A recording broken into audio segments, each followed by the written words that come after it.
দুজন ব্যক্তির ঘটনা পড়লাম। একজন ব্যক্তি প্রচণ্ড রকম আবেদ, প্রচুর ইবাদত করে। আপনারা জানেন ইবলিসও কিন্তু আবেদ ছিল, ইবলিস কিন্তু প্রচুর ইবাদত করেছে। এখন ওই ব্যক্তির একজন বন্ধু ছিল, এটা বানু ইসরাইলদের ঘটনা। তো সেই বন্ধু পাপী ছিল, বিভিন্ন কবিরা গুনাহ করত। আর এই আবেদ ব্যক্তি বারবার তাকে নসিহত করত, গুনাহ ছেড়ে দাও, তুমি পাপ করছো, গুনাহ ছেড়ে দাও। তখন সেই ব্যক্তি যে পাপ করছে সে বলতো যে আল্লাহ কি তোমাকে আমার রক্ষক বানিয়েছেন? আল্লাহ কি তোমাকে আমার উপর দারোগা বানিয়েছেন? আমাকে আল্লাহর হাতে ছেড়ে দাও, আমাকে নসিহত করতে শোনা। একদিন এই আবেদ ব্যক্তি তার বন্ধুকে একটা জঘন্য পাপ করতে দেখল, এমন একটা পাপ যেটা দেখে তার মনে ধারণা আসলো এটা চরম জঘন্য একটা কাজ। তখন সে মুখ ফসকে বলে ফেলল যে আল্লাহ তোকে আর মাফ করবে না, আল্লাহ তোকে জান্নাত দিবে না। আল্লাহ রাব্বুল আলামিন মালাকুল মউতকে এই দুজনের কাছে পাঠালেন, দুজনের রূহকে কবজ করা হলো। এবার আল্লাহ পাক তার সামনে তাদেরকে উপস্থাপন করে বললেন যে তোমাকে আমার রহমত সম্পর্কে কে গ্যারান্টি দিয়েছে যে আমি কাউকে রহমত করব কি করব না? যাও, আমি তোমাকে জাহান্নামে পাঠালাম, ওই ব্যক্তি যে আমার রহমত প্রত্যাশা করেছে আমি তাকে জান্নাত দিয়ে দিলাম। দেখুন, এই হাদিসটা শুনলে মনে হয় বাহ্যিক হয়তোবা মুখের একটা কথার কারণেই সে জাহান্নামে চলে গেল। আসলে বিষয়টা এমন নয়। বিষয়টা আমি আপনাকে বোঝাচ্ছি। বিষয়টা হচ্ছে ইবলিসের মতো। ইবলিস কিন্তু শুধু মন থেকেই বলেনি যে খলাকতানি মিন নার ওয়া খলাকতাহু মিন তিন, আমি কেন তাকে সেজদা করব আদমকে, আদম তো মাটির তৈরি আর আমি তো আগুনের তৈরি। এটা ইবলিসের শুধু মৌখিক স্টেটমেন্ট ছিল না, কারণ কি ছিল? আবা ওয়াস্তাকবার, সে উদ্ধত হয়েছিল, অহংকার প্রদর্শন করেছিল। ভিতর থেকে ইন্টারনালি সে অহংকারী ছিল, সে আন্ডার এস্টিমেট করে কথাটা বলেছে, শুধু মৌখিকভাবে বলে নাই। কিন্তু ঠিক এই ব্যক্তির ঘটনা এমনই, সে মন থেকে অহংকারী হয়ে উঠেছিল, যদিও বা সে আবেদ ছিল। এখানে আমরা যারা প্র্যাকটিসিং মুসলিম হওয়ার চেষ্টা করছি আমাদের জন্য এখানে নিদর্শন আছে। পাঁচ ওয়াক্ত নামাজ পড়েই ভেবে বসবেন না যে অনেক কিছু করে ফেলছে, এক চিল্লা দিয়ে মনে করে ফেলবেন না যে দিনের জন্য অনেক কিছু করে ফেলছে। একটা হজ করেছেন, ওমরা করেছেন, সিয়াম রেখেছেন, দিনের জন্য দান সদকা করেছেন, একটা মাদ্রাসা মসজিদ করেছেন, ভেবে বসবেন না আপনি সব অনেক কিছু করে ফেলেছেন এবং অন্যরা সব ককরোচ তেলাপোকা, ওরা জাহান্নামে যাবে, এমনটা মনে করবেন। জানি না আমরা যে কার আমলের কতটুকু আল্লাহর কাছে কবুল হচ্ছে। তো এখানে এই ব্যক্তির সমস্যা ছিল এই, সে নিজের আমলটাকে অনেক ভারী মনে করছিল এবং সে স্টেটমেন্ট দিয়ে ফেললো যে তোকে আল্লাহ পাক মাফ করবে না। এই একটা কথা মন থেকে বলার কারণে তার ইহকাল পরকাল দুটা বরবাদ হয়ে গেল, সে জাহান্নামে চলে গেল। ঠিক আরেক ব্যক্তির ঘটনা আছে এমন, এগুলো সবগুলো রেফারেন্স আছে। এক ব্যক্তি প্রচুর ইবাদত করত, আল্লাহ পাক তার ইবাদত করার জন্যে পাহাড়ের চূড়ায় একটা সুন্দর ব্যবস্থাও করে দিয়েছিলেন, সেখানে ডালিম গাছ হতো, ঝর্ণা আসতো, খাবারের কোনো অভাব নাই। হাদিস এসেছে 500 বছর সে ইবাদত করেছে। কত বছর? কিয়ামতের মাঠে এই ব্যক্তির অবস্থা এমন হবে, তাকে জান্নাতে প্রবেশ করানোর জন্য নিয়ে যেতে বলা হবে যাও আমার রহমতে জান্নাতে চলে যাও। আল্লাহ পাক তাকে এই কথাটা বলবেন, কিন্তু এই ব্যক্তি বলবে আমার আমলের কারণে আল্লাহ পাক বলবেন আমার রহমতে জান্নাতে চলে যাও। ব্যক্তি বলবে আমার আমলের কারণে। আল্লাহ রাব্বুল আলামিন তখন তাকে দেওয়া সমস্ত নেয়ামতগুলোকে এক পাল্লায় করবেন আর তার সমস্ত আমলকে আরেক পাল্লায় করবেন। তারপর দেখা যাবে আল্লাহর সমস্ত নেয়ামত তার একটা চোখের সমান হয় নাই। কথা কি বুঝতে পারছেন? একটা চোখের যে নেয়ামত আল্লাহ পাকের, সমস্ত আমলও 500 বছরের ইবাদত এতটুকু হয়নি। তারপর তাকে বলা হবে ওকে জাহান্নামে নিয়ে যাও। এবার জাহান্নামে যাওয়ার সময় সে বলবে আল্লাহ তোমার রহমতে আমাকে মাফ করে দাও। তখন আল্লাহ পাক তাকে আবার ডেকে নিয়ে আসবেন, বলবেন যে তোমাকে যে আমি ইবাদত করার জায়গা করে দিয়েছিলাম এটা কি তুমি নিজে করেছো না আমি করেছি? সে বলবে আপনি করেছেন। তোমাকে যে আমি সৃষ্টি করেছিলাম তখন কি তুমি কোনো আমল করেছিলে? বলবে না। তাহলে তোমাকে যে সৃষ্টি করেছি আমি, এটা কি তোমার আমলের কারণে? না। তোমাকে সারা দুনিয়াতে এত নিয়ামত দিয়েছি, এটা কি তোমার আমলের কারণে? সে বলবে না। তখন তাকে জান্নাতে প্রবেশ করানো হবে। কিয়ামতের মাঠে এমন অনেক ঘটনা ঘটবে যেটা আমাদের চিন্তার বাইরে। আরেকজন ব্যক্তিকে ডেকে আনা হবে, যে ব্যক্তি একটা দুটা নয় বরং 100টা খুন করেছে। সে 99 জন মানুষকে হত্যা করার পর ফতোয়া খুঁজে বেড়াচ্ছিল যে আমার তওবা কবুল হবে কিনা। একজন আবেদের কাছে গিয়েছে। আবেদ আর আলেম কিন্তু এক জিনিস না। আবেদ মানে যে প্রচুর ইবাদত করে, তার জ্ঞান কম, সে শুধু জানে কিভাবে ইবাদত করতে হয়। আলেম হচ্ছে সে যে শরীয়তের গভীর জ্ঞান জানে, আবার ইবাদতও করে। আবার যারা জ্ঞান আছে আমল নাই, সেও কিন্তু প্রকৃত আলেম না। প্রচুর জ্ঞান আছে কিন্তু জ্ঞান অনুযায়ী আমল করে না, সেও কিন্তু প্রকৃত আলেম নন। এবার আসেন তো, এই আবেদের কাছে গিয়ে সে বলছে আমার কি ক্ষমা হবে, আমি 99টা খুন করেছি। সে বলল তোমার আবার ক্ষমা, তোমার ক্ষমা নাই। তখন এই ব্যক্তি এই আবেদকে হত্যা করে 100টা খুন পূর্ণ করলো, ওকেও সে মেরে ফেলছে। আমার ক্ষমাই হবে না তো তোর বেঁচে থাকার কি দরকার, তুইও মর। কি বুঝতে পারলেন? বর্তমান বিশ্বের উগ্র মাথার পলিটিশিয়ানদের মতো অবস্থা। আমার দেশের সমস্যা, তোর দেশ পারমাণবিক বোমের উড়াই দিব, মানে এরকম একটা অবস্থা। তো আল্লাহ রাব্বুল আলামিন এই ব্যক্তির মধ্যে একটা চেতনা তৈরি করলেন যে আমাকে তওবা করতে হবে। সে তখন সার্চ করতে লাগলো আরও কোনো আলেম আছে কিনা। এরপর অনেক দূরে একজন আলেমের সন্ধান পাওয়া গেল। সে সেখানে গেল, তাকে গিয়ে বলল আমার কি ক্ষমা হবে। সে আলেম তাকে বলল হ্যাঁ তোমারও ক্ষমা হতে পারে, যাও তুমি ইস্তেগফার করো এবং এই এলাকা থেকে অন্য এলাকায় চলে যাও।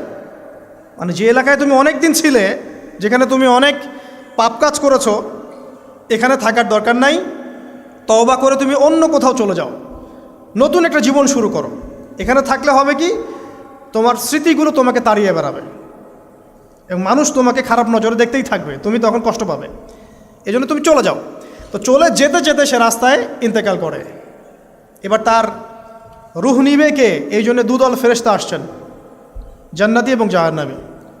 তাদের মধ্যে বাক বিতরটা হচ্ছে কে রুহ নিয়ে যাবে। তো জাহান্নামের ফেরেশতারা বলছেন সে এতগুলো খুন করেছে, তার রুহটা আমরা নিব। আর জান্নাতি ফেরেশতারা বলছেন না, সে তওবা করতে এসেছিল, অতএব সে আল্লাহর অভিমুখী হয়েছে, তার রুহটা আমরা নিব। আল্লাহ পাক এখানে একটা কৌশল করলেন। আল্লাহ পাক ফেরেশতাদেরকে বললেন তোমরা রাস্তাটাকে পরিমাপ করে দেখো, যেদিকে যাচ্ছিল তার পরিমাপ বেশি নাকি যেখান থেকে এসেছে ওর পরিমাণ বেশি। আল্লাহ পাক জমিনকে আদেশ করলেন হে জমিন তুমি প্রশস্ত হয়ে যাও। এবার পরিমাপ করে দেখা গেল সে তওবার দিকে আসছিল, এর পরিমাণটা বেশি। এই একটা কাজের ওসিলা আল্লাহ পাক তাকে মাফ করে দিলেন। মনে রাখবেন এটা মৌখিক বিষয় ছিল না, সে মন থেকে ভিতর থেকে কিন্তু সে আল্লাহর প্রতি অনুগত হয়েছিল। এই মনের বিষয়টা আল্লাহ ছাড়া কেউ জানে না। আপনি দেখতে পারেন সমাজে অনেকে দাড়ি টুপি পাগড়ি জুব্বা সব লাগিয়ে ঘুরছে, তো বিশ্বাস করেন তাদের মনটা এমনও হতে পারে যে জানোয়ারের চেয়েও কুৎসিত, এমনও হতে পারে। আবার আপনি দেখবেন সমাজে এমন অনেক মানুষ ঘুরছে যারা হয়তো অনেক পাপে লিপ্ত মনে হচ্ছে, কিন্তু মনের মধ্যে সততা আছে। আর যার মনের মধ্যে সততা আছে আল্লাহ বা কোনো না কোনো দিন ইনশাআল্লাহ তাকে হেদায়েত দিবে। এটা আমরা আমাদের অভিজ্ঞতা থেকেও দেখেছি। এমন অনেক মানুষকে আমরা দেখেছি যে ড্রাগ অ্যাডিক্টেড ছিল, মিউজিক করেছে, হারাম সম্পর্কের মধ্যে ছিল, নামাজ ঠিক মতো পড়ে নাই, কিন্তু যখনই আল্লাহর কথা আলোচনা হতো দেখতাম সে খুবই শান্তভাবে মন থেকে কথা শুনছে। এই কথা শুনতে শুনতে শুনতে একদিন মাশাআল্লাহ এখন দেখবেন যে চিল্লা দিয়ে বেড়াচ্ছে বিভিন্ন মসজিদে। আল্লাহ হেদায়েত দিয়েছে, সব ছেড়ে দিয়েছে। এরকম মানুষের অভাব নাই কিন্তু সমাজে। তো এখানে আল্লাহ পাকের রহমত বা দয়ার একটা উজ্জ্বল দৃষ্টান্ত দেখতে পারবেন। ঠিক এরকম আরও একটা ঘটনা আছে বনু ইসরাইলের। এক ব্যক্তি এত পাপ করেছে যে শেষে মৃত্যুর সময় সে সন্তানদেরকে ডাকছে, ডেকে বলছে যে আমি যখন মারা যাব আমার লাশটাকে তোমরা কবর দিও না, যদি আল্লাহ পাক আমাকে ধরতে পারেন তাহলে খবর আছে আমার। আর কি করতে হবে? সে বলছে যে আমার দেহটাকে তোমরা পুড়িয়ে ফেলবে এবং পুড়িয়ে ফেলার পরে ছাইগুলোকে একত্রিত করবা, করে অর্ধেক ছাই সমুদ্রে ভাসিয়ে দিবা, অর্ধেক ছাই বাতাসে উড়িয়ে দিবা। সন্তানরা তাই করলো। মৃত্যুর পর আল্লাহ পাক এই সমুদ্র এবং জমিনকে বাতাসকে আদেশ করলেন যে তোমরা ছাই জড়ো করে দাও। আর মানুষ আর জিন আল্লাহর কথা না শুনলেও এই প্রকৃতি আল্লাহ পাকের কথা শোনে। বিজ্ঞান বলে প্রকৃতি থেকে সব হচ্ছে। কি প্রকৃতি? প্রকৃতি কি, কাকে বলে? মানুষকে আল্লাহর ইবাদতকে বাদ দিয়ে প্রকৃতি পূজায় নিয়ে গেছে। এই পুরো প্রকৃতি আর মহাবিশ্ব এক আল্লাহর ইবাদত করে। কে সৃষ্টি করলো প্রকৃতি? প্রাকৃতিকভাবে হয়েছে সব কিছু বলে, আল্লাহ থেকে হয়েছে বলা যাবে না। বললে আপনি মৌলবাদী হয়ে যাবেন। আল্লাহ শব্দ ইউজ করলে আপনি মৌলবাদী হয়ে যাবেন। ধর্মতাত্ত্বিক শব্দগুলোকে আস্তে আস্তে উঠিয়ে দেওয়া হয়েছে। দেখবেন যুক্তি, বিজ্ঞান, দার্শনিক শব্দগুলোকে আনা হয়েছে। এটাও টেকনিক্যালি করা হয়েছে। কোনো সেকুলার মিডিয়াতে আপনি দেখবেন না ইনশাআল্লাহ বলছে। ইনশাআল্লাহ প্রমাণ করবে যে আপনি আস্তিক না নাস্তিক। তো প্রকৃতিকে আল্লাহ পাক আদেশ করলেন, এই সমুদ্র ছাই জড়ো করো, এই বাতাস ছাই জড়ো করো। তারা ছাই জড়ো করে দিল।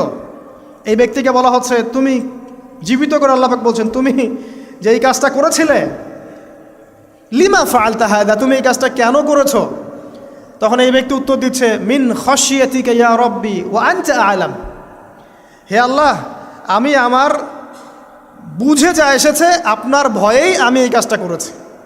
আর আপনি খুব ভালো করেই জানেন যে আমি আপনার ভয়ে করেছি নাকি অন্য কোনো কারণে করেছি। মানে আপনি আমার মনের কথা জানেন। আল্লাহ পাক তাকে মাফ করে দিলেন।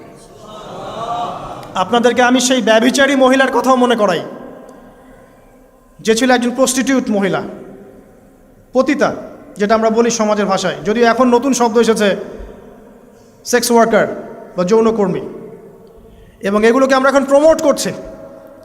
আমরা এখন অশ্লীলতাকে প্রমোট করছি। এই কথা বলতে আমাদের বুক কাঁপা উচিত নয় যে আমরা এখন অশ্লীলতাকে প্রমোট করছি। আমরা এখন কাপড় খোলার সংস্কৃতির দিকে যাচ্ছি। যে কাপড় খুলে দিয়েছিল ইবলিস। ইবলিস আমাদের বাবা মার কাপড় জান্নাতে খুলে দিয়েছিল। এটা কি জানেন? ফল খাওয়ার পরে এই ফল খেতে কে প্রলুব্ধ করেছে? ইবলিস। গাছের কাছে গিয়ে ফল ভক্ষণ করার পর সর্বপ্রথম আমাদের পিতামাতার গা থেকে কাপড় খুলে পড়ে গেছে। তা আমাদের পিতামাতাকে মহাবিশ্বে নগ্ন করে দিয়েছে ইবলিস। আর তার অনুসারীরা এই জমিনে আদম সন্তানদেরকে নগ্ন করছে এখন। অতএব এই যে একটা ট্রেন্ড এখন চলছে, দেখবেন হারাম রিলেশনশিপকে মিডিয়ার মধ্য দিয়ে প্রমোট করা হচ্ছে। মনে হয় একটা স্বাভাবিক বিষয়, কোনো বিষয়ই না এটা। যে কেউ জেনাই করতে পারে, জেনা পর্ন খুব নর্মাল। হালালভাবে যদি আপনি বিয়ে শাদী করতে যান তখন সমস্যা হচ্ছে। হালালভাবে যদি আপনি বিয়ে করতে যান তখন সমস্যা হচ্ছে। হারামভাবে আপনি যা ইচ্ছা তাই করতে পারেন, সমাজে কেউ কিছু বলছে না। এখন বলছে এগুলো স্বাধীনতা। সুবহানাল্লাহ, কোন স্বাধীনতা? স্বাধীনতা বলে কোনো শব্দ নাই মহাবিশ্বে। এই পুরো বিশ্বের সমস্ত মানুষ আল্লাহর অধীনে পরাধীন। এই বিশ্বে যত মানুষ বসবাস করছে এখন, এরা কেউই স্বাধীন নয়। না কেউ স্বাধীন ছিল, না আছে, না থাকবে। সবাই আল্লাহ পাকের দাসত্বের অধীনে পরাধীন। স্বাধীন সেই এই পৃথিবীতে যে ব্যক্তি শয়তানের তাবেদারি করে, ও নফসের তাবেদারি করে, ও তো স্বাধীন, যা ইচ্ছা তাই করতে পারে। এই যে অশ্লীলতার প্রমোটিংটা চলছে, এটাকে পারিবারিকভাবে বন্ধ করতে হবে। আল্লাহ পাক আমাদেরকে বোঝার তৌফিক দান করুন। এগুলো যত বাড়বে সমাজে মহামারী আসবে। দেখে নিয়ে মহামারী আসবে, দুর্ভিক্ষ আসবে, সমাজে এমন সব রোগ ব্যাধির জন্ম হবে যেগুলোর নামও শোনে নাই মানুষ কখনো, এবং সামনে ভূমিধস অপেক্ষা করছে। এগুলো আসবে। যাই হোক, ওই মহিলা, যে ব্যক্তি একজন যৌনকর্মী ছিল, বা যেটা আমরা বলি ব্যভিচারিণী মহিলা ছিল, একটা কুকুরকে দেখেছে সে পানি পান করার জন্য তৃষ্ণার্ত। সে এটাতে মায়া করে, দয়া করে তার মোজাটাকে নামিয়ে এই কূপ থেকে পানি উঠিয়ে কুকুরকে পান করিয়েছে। এই একটা কাজের বদৌলতে আল্লাহ রাব্বুল আলামিন এই ব্যভিচারী মহিলাকে মাফ করে জান্নাত দিয়ে দিয়েছে। হাদিস এটাও এসেছে, নবী সাল্লাল্লাহু আলাইহি ওয়াসাল্লাম বলেছেন, ইরহামু মান ফিল আরদ, তোমরা সবাই জমিনবাসীর প্রতি রহম করো। জমিনে মুসলিমই থাকতে হবে, তাদের প্রতি রহম করতে হবে এমন নয়। জমিনবাসী যারাই আছে সবার প্রতি রহম করো, জাতি, ধর্ম, বর্ণ নির্বিশেষে। এমনকি পশু পাখির প্রতিও দয়া করো। ইরহামু মান ফিল আরদ, জমিনে যারা আছে সবার প্রতি রহম করো। ইয়ারহামুকুম মান ফিস সামা, যিনি আসমানে আছেন তিনি তোমাদের প্রতি রহম করবে ইনশাআল্লাহ। ইসলাম এই কথাগুলো বলেছে 1400 বছর আগে। আজকের এই বিশ্বে সোকল্ড এই মডার্ন বিশ্বে যেখানে মানুষের রক্তের কোনো দাম নাই, সেখানে ইসলাম পশু পাখির অধিকার নিয়ে কথা বলেছে 1400 বছর আগে। কাদেরকে কি শেখাতে আসেন? কোরআন এবং সুন্নাহর বাইরে অভ্রান্ত সত্যের কোনো উৎস আছে? এখানে যা আছে তাই চূড়ান্ত। মানতে চাইলে মানেন, না মানতে চাইলে জাহান্নামে যান, কেউ তো বাধ্য করছে না। লাকুম দীনুকুম ওয়ালিয়া দিন। আল্লাহ পাকের রহমত দেখেন। আরেকটা ঘটনা আছে এমন, একটা বিড়ালকে বেঁধে রেখেছিল এক মহিলা, খাবার দেয় নাই, কষ্ট দিয়েছে। একটা বিড়ালকে খাবার না দিয়ে কষ্ট দেওয়ার কারণে এই মহিলাকে আল্লাহ পাক জাহান্নামে পাঠিয়েছে। এরকম কত ঘটনা আছে, এই ঘটনাগুলো হাদিসের পাতায় বর্ণিত আছে। কোরআনে কি বলছে দেখুন। কোরআনের আমি কয়েকটা পয়েন্ট আপনাদেরকে খালি বলছি, এটা নিয়ে আমি সকালে ভাবছিলাম। আল্লাহ পাক আদম আলাইহিস সালামকে সৃষ্টি করেছেন আমরা সবাই জানি, কিন্তু আল্লাহ পাক সূরা সদের মধ্যে বলছেন ইবলিসকে, হে ইবলিস, তোমাকে কিসে বারণ করলো আদমকে সেজদা করতে, যে আদমকে আমি নিজের হাত দিয়ে সৃষ্টি করেছি। আল্লাহ রাব্বুল আলামিন যে আমাদেরকে এত যত্ন করে ভালোবেসে সৃষ্টি করেছেন, এটা কি আল্লাহ পাকের দয়ার নিদর্শন নয়? মহাবিশ্বের অন্য কোনো মাখলুক সৃষ্টির ব্যাপারে আল্লাহ পাক বলেন নাই খলাকতু বিয়াদাই, আমি নিজ হাতে তাকে সৃষ্টি করেছি। শুধু সৃষ্টি নয়, সৃষ্টি করার পর আল্লাহ পাক তাকে সমস্ত নাম শিক্ষা দিয়েছেন। এই যে জ্ঞান শিক্ষা দেওয়া, জ্ঞান, এটা আল্লাহ পাকের সবচেয়ে বড় নিদর্শনগুলোর মধ্যে অন্যতম।